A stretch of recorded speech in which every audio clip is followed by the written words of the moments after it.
Kalau selama ini kamu sudah sering mendengar gula itu bahaya banget buat kesehatan. Makanan yang tinggi gula, minuman yang tinggi gula. Tapi kali ini saya akan share apa yang lebih jahat dari gula. Simak setelah yang satu ini.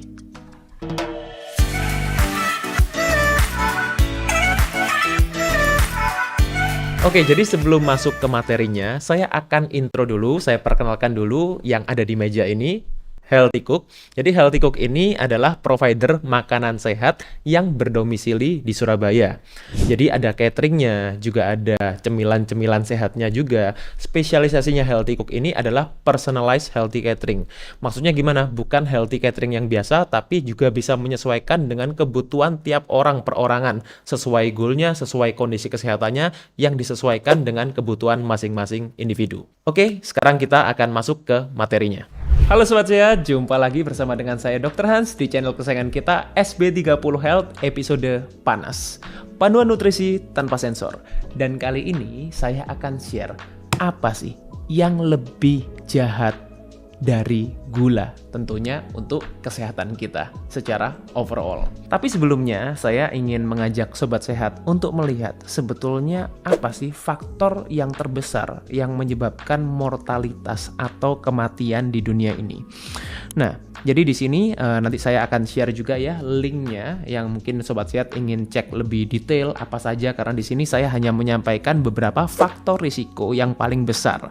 Ya, jadi ini berdasarkan data, jadi seluruh dunia worldwide until 2019, jadi sampai 2019.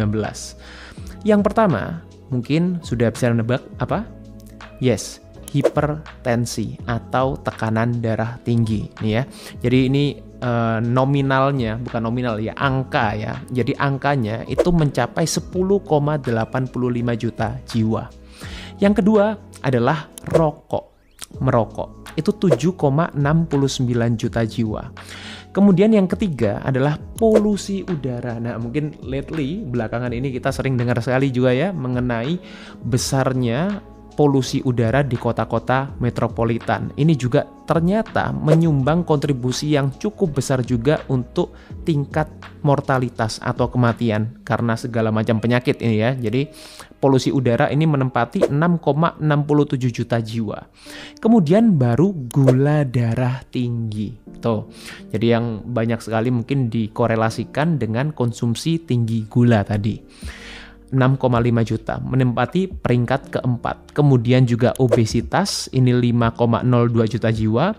Alkohol, diet tinggi natrium, yang mungkin juga sering juga saya bahas di beberapa konten sebelumnya. Apa betul karena tinggi natrium? Apakah karena ada faktor lain?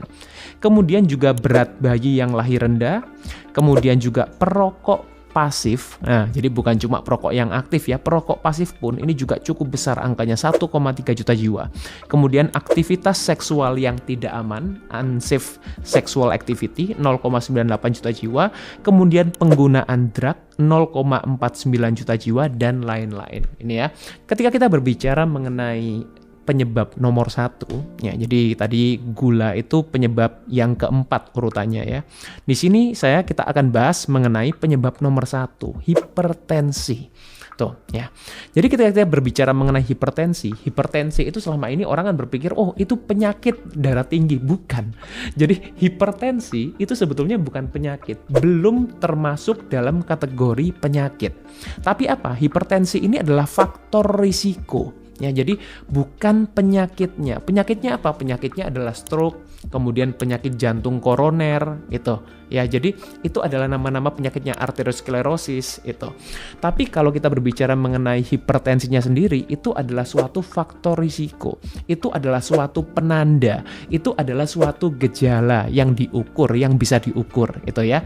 Jadi pengukurannya biasanya bisa dengan alat-alat yang manual. Jadi biasanya dengan stetoskop, kemudian juga dengan tensimeter itu. Sekarang juga banyak sekali alat-alat yang otomatis untuk mengecek, karena itu penting sekali untuk cek mengenai tekanan darah. Nah, tapi untuk mengecek tekanan darah itu memang tidak bisa sembarangan karena faktor yang mempengaruhi juga banyak. Cek di dokter itu akan jauh lebih baik. daripada cek secara mandiri.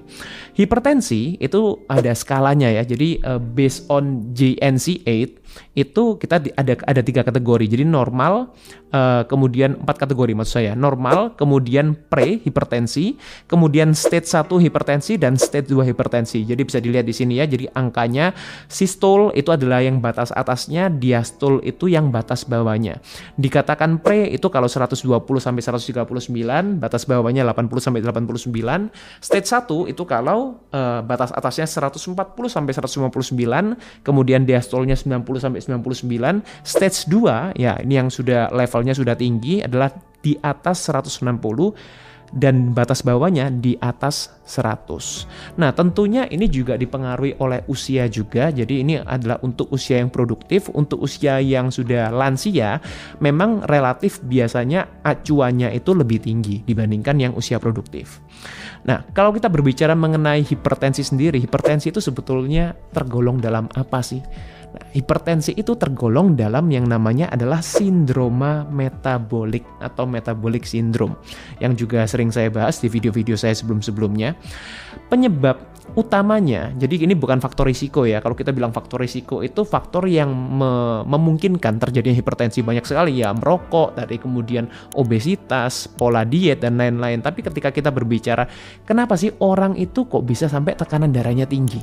Nah, ini yang kita selama ini mungkin jarang tanyakan. Itu. Jadi bukan karena merokok, karena kebanyakan konsumsi garam. No. Jadi ketika kita berbicara hipertensi, penyumbatan atau dalam arti salah satunya penyumbatan pembuluh darah itu adalah yang melatar belakangi terjadinya tekanan darah tinggi. Karena apa? Karena ketika pembuluh darah tersumbat otomatis sama seperti kita selang itu kita tekan itu ya. Nah, ini yang menyebabkan tekanan darahnya jadi kencang. Aliran air dari selang itu menjadi kencang. Karena apa? Karena ada penyumbatan di selang. Jadi ibaratnya pembuluh darah kita itu ada yang menekan itu, ada yang menekan ya. Apa biasanya? Plak. Itu. Plak itu berbeda dengan kolesterol karena kolesterol itu hanya salah satu dari pembentuk plak itu. Nah, tapi kita nggak akan bahas mengenai itu sekarang. Kita akan bahas lebih mengenai apa yang berbahaya dari gula, apa yang lebih berbahaya. Kemudian yang kedua, hipertensi itu bisa juga disebabkan karena kekentalan darah. Jadi semakin kental darahnya, tekanannya juga akan semakin kencang, semakin tinggi. Kemudian juga pembuluh darah yang tidak elastis, itu juga bisa menjadi penyebabnya.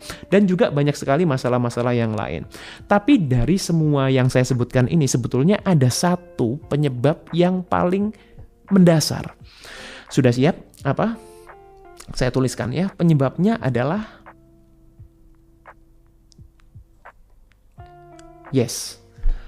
peradangan, atau mungkin yang beberapa orang juga lebih mengenalnya dengan istilah inflamasi itu. Nah, jadi dengan adanya inflamasi ini bisa terjadi penyumbatan pembuluh darah. Karena apa? Ketika ada inflamasi, ketika ada peradangan, kemudian kolesterol akan bersifat untuk menutup peradangan itu. Jadi sifat awalnya sebetulnya baik, tapi kemudian ketika sudah terjadi akumulasi, ini yang jadinya nggak baik. Kemudian juga karena juga bisa menyebabkan kekentalan darah, pembuluh darah tidak elastis. Itu semuanya yang melatar belakangi adalah karena peradangan. Yes. Nah, jadi sekarang apa yang lebih berbahaya dari gula? Tentunya apa yang bisa menyebabkan peradangan, meskipun gula juga bisa menyebabkan peradangan ya ketika terlalu tinggi. Tapi ada sesuatu yang lebih buruk. Sudah siap? Yes, yang lebih buruk dari gula adalah omega 6. Nah, mungkin buat sobat sehat bertanya, omega 6 itu apa, Dok? Itu, omega 6 itu apa? Nah, jadi omega 6 itu adalah salah satu jenis lemak dietary fat gitu ya. Jadi lemak dalam makanan yang biasanya terkandung di dalam minyak sayur, yes, minyak canola, minyak kedelai, minyak jagung, kemudian margarin atau shortening. Ini kandungannya lebih parah lagi, jadi bukan cuma omega 6 tapi juga ada kandungan lemak jenuhnya juga, lemak trans terutama, even worse ya. Kemudian salad dressing tuh. Jadi bukan cuma mayones ya, bahkan sekarang dressing botolan yang ada di supermarket, di minimarket dan di komersial ya, jadi e-commerce itu banyak sekali yang kandungannya juga omega 6-nya tinggi. Karena apa? Karena juga memakai minyak sayur itu. Kemudian produk-produk seperti snack bar, kemudian selai kacang, selai coklat dan lain-lain itu banyak sekali. Jadi hampir sangat sulit justru mencari makanan-makanan kemasan itu yang tidak ada mengandung omega 6-nya. Itu, yang tidak mengandung minyak sayur tadi. Dan konsumsi rata-rata orang itu satu hari itu sekitar 80 gram. 80 gram lemak yang mengandung omega 6 ini. Jadi 80 gram lemak itu setara dengan berapa? Setara dengan 6 sendok makan. Setara dengan 6 sendok makan, ini belum kalau yang mereka juga suka konsumsi gorengan. Itu bahkan bisa lebih tinggi lagi ya, karena kalau kita deep frying, goreng, itu minyak yang digunakan kan banyak sekali.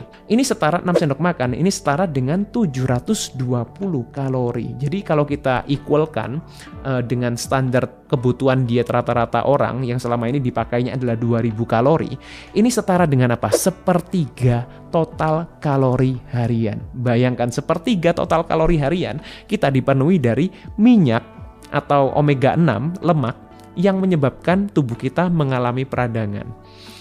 So, no wonder ya kenapa banyak sekali orang yang mengalami masalah hipertensi tadi itu. Apalagi diperparah dengan gaya hidup yang lain, dengan merokok, dengan kemudian orang yang mager, orang yang stres. Stresnya juga bukan cuma stres fisik, tapi juga stres secara emosional gitu. Kalau kita berbicara apa sih yang menyebabkan omega 6 ini segitu bahayanya? Yang pertama tadi sudah saya sebutkan bahwa omega 6 ini sifatnya adalah pro-inflamatori. Artinya apa? Pro-inflamatori ini dia menyebabkan peradangan, memicu peradangan di dalam tubuh kita. Kecuali satu jenis omega 6 yang sebutannya adalah GLA. Jadi omega 6 itu juga nanti masih dibagi-bagi lagi ya. Seperti omega 3. Omega 3 itu kan ada EPA, DHA, ALA gitu. Omega 6 juga sama, ada beberapa jenisnya, dan yang paling baik sebetulnya yang tidak menyebabkan peradangan itu adalah jenis yang GLA, gamma linolenic acid gitu. Nah, tapi selain daripada itu yang terkandung di dalam minyak-minyak sayur tadi, kemudian di dalam seperti makanan-makanan kemasan, itu tidak ada yang kandungan omega 6-nya bukan GLA, tapi adalah kandungan omega 6 yang menyebabkan peradangan. Kemudian apalagi? Omega 6 ini banyak sekali kita dapatkan di dalam menu-menu restoran. Tuh, jadi kalau selama ini mungkin, saya udah nggak makan gorengan kok dok, saya udah makannya tumis-tumisan aja, tapi belinya di restoran di luar, dimana kita tidak tahu yang dipakai adalah minyak apa. Setahu saya yang dipakai kebanyakan adalah minyak sayur tadi, minyak canola, minyak jagung, minyak kedelai. Karena apa? Karena memang paling murah. Ya, jadi di restoran, di kafe, bahkan sampai di warteg pun juga sama. Itu. Jadi yang dipakai adalah minyak-minyak seperti itu.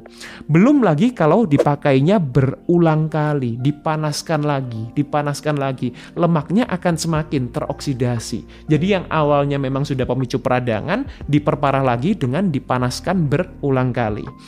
Berdasarkan beberapa jurnal yang bisa kalian cek di sini atau saya akan berikan linknya, ada beberapa studi yang akan saya quote di sini bahwa omega 6 ini 62% lebih mematikan daripada lemak jenuh. Jadi selama ini kalau banyak yang orang berpikir, lemak jenuh ini lemak yang paling berbahaya, lemak yang paling dihindari. Well, memang tergantung dari beberapa marker. Biasanya yang saya cek adalah bukan cuma kolesterol, tapi ApoB. Sudah pernah saya bahas juga dengan live saya dengan Dr. Victor Joseph mengenai ApoB ini. Mungkin yang belum nonton bisa nonton ApoB itu apa, atau mungkin yang ingin saya jelaskan lebih akan saya jelaskan di video yang lain mengenai ApoB. Kemudian di beberapa studi juga ada juga yang menyatakan bahwa 86% omega 6 ini lebih berkontribusi terhadap penyakit jantung, bahkan lebih besar dibandingkan merokok. Ya, nah jadi ini yang sebetulnya perlu kita highlight, perlu kita perhatikan kenapa kita sangat perlu menghindari omega 6, apalagi buat orang-orang yang sudah punya risiko penyakit ini sebelumnya. Itu karena yang namanya hipertensi memang juga ada beberapa itu yang bawaan. Itu akan bisa lebih parah lagi, itu lebih penting untuk diperhatikan. Kenapa dok? Kok omega 6 saya katakan lebih berbahaya daripada gula? Well, saya memang tidak menyarankan kalian untuk konsumsi gula. Ya kalau gitu kita konsumsi gula aja, lebih aman daripada omega 6. Ya enggak juga gitu. Tapi memang kita perlu lebih perhatikan lebih besar karena apa? Karena gula atau ketika di dalam tubuh kita dipecah menjadi glukosa atau mungkin yang dari cadangan tubuh kita yang namanya glikogen itu lebih mudah dipakai untuk energi. Jadi kalau kalian mungkin melakukan aktivitas fisik atau olahraga atau mungkin kalian juga berpikir, ini bisa membantu kita untuk memakai glukosa di dalam tubuh kita. Tapi omega 6 yang sudah terakumulasi di dalam tubuh kita yang menyebabkan peradangan dan lain-lain, ini bisa bertahan sampai 600 hari kurang lebih. Ya, jadi bayangkan di dalam tubuh kita itu sangat sulit untuk dikeluarkan. Itu sebabnya kenapa saya bilang ini lebih berbahaya daripada gula. Apalagi ini juga bisa memicu peradangan yang kronis. Segala macam penyakit yang ada itis-itisnya itu terjadi karena peradangan. Bisa peradangan akut, bisa peradangan kronis. Dan kronis ini yang lebih berbahaya. Karena apa? Karena tidak kelihatan. Jadi biasanya juga sering disebut adalah silent killer. Oke, jadi solusinya sekarang gimana dok? Yang penting kan, jadi kalau kita ingin menghindari omega 6 ini yang bisa menyebabkan kita banyak sekali penyakit-penyakit, terutama adalah hipertensi tadi, penyebab kematian utama. Yang perlu kita lakukan adalah pertama adalah ganti minyak sayur yang biasanya kalian gunakan di rumah, kemudian juga di restoran, ya hindari makan di restoran sebisa mungkin ya. Boleh makan tapi ya jangan terlalu sering, jangan setiap hari, kemudian pesan delivery dari online food dan lain-lain. Kita kan nggak tahu sumbernya ya.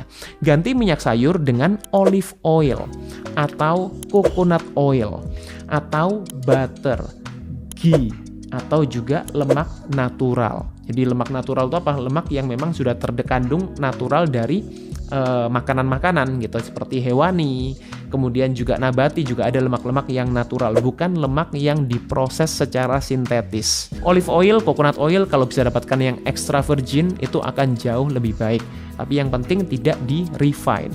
Kemudian yang kedua solusinya adalah konsumsi omega 3. Karena apa? Karena omega 3 ini sifatnya adalah anti-inflamatori. Dan kalau kita itu konsumsi omega 3, omega 6-nya tetap dikurangin. Jadi jangan balapan ya, karena ini juga di dalam tubuh kita akan reseptornya ini akan berkompetisi. Jadi kalau kalian masih konsumsi omega 6, kemudian kalian berharap konsumsi omega 3 ini bisa menyelesaikan masalah. No. Ya, jadi dalam tubuh kita ketika kita memasukkan omega 3, kita tetap perlu untuk mengurangi omega 6. Tapi omega 3 ini juga bisa membantu. Bisa kalian dapatkan dari ikan laut, kemudian dari telur, kemudian dari suplemen ya, tapi suplemen yang baik. Pastikan kalian pilih suplemen yang baik karena tidak semua suplemen omega 3 juga sama. Kemudian yang terakhir, last but not least adalah hindari gula yang berlebih. Karena apa? Karena ketika kalian konsumsi lemak yang tinggi, kemudian diimbangi atau bersamaan dengan gula yang tinggi, it will be even worse. Ini yang akan menjadikan suatu senyawa adalah advanced glycation end product atau AGEs yang menyebabkan perlengketan di pembuluh darah itu jauh lebih parah. Itu ya, jadi again di sini saya menyampaikan bahwa omega 6 ini lebih berbahaya dari gula, tapi bukan berarti saya mengatakan bahwa gula itu baik. Tetap kontrol gula karena gula ini juga punya efek yang berbeda, yang lebih juga lebih berisiko untuk kesehatan kita meskipun tidak seberbahaya omega 6. Semoga dari sini bisa bermanfaat, sobat sehat. Stay fit and stay healthy. Kalau kita ingin menghindari omega 6 ini yang bisa menyebabkan kita banyak sekali penyakit-penyakit, terutama adalah hipertensi tadi, penyebab kematian utama, yang perlu kita lakukan adalah pertama adalah ganti minyak sayur yang biasanya kalian gunakan di rumah, kemudian juga di restoran, ya hindari makan di restoran sebisa mungkin ya. Boleh makan tapi ya jangan terlalu sering, jangan setiap hari, kemudian pesan delivery dari online food dan lain-lain. Kita kan nggak tahu sumbernya ya. Ganti minyak sayur dengan olive oil atau coconut oil atau butter, ghee atau juga lemak natural. Jadi lemak natural itu apa? Lemak yang memang sudah terkandung natural dari makanan-makanan gitu.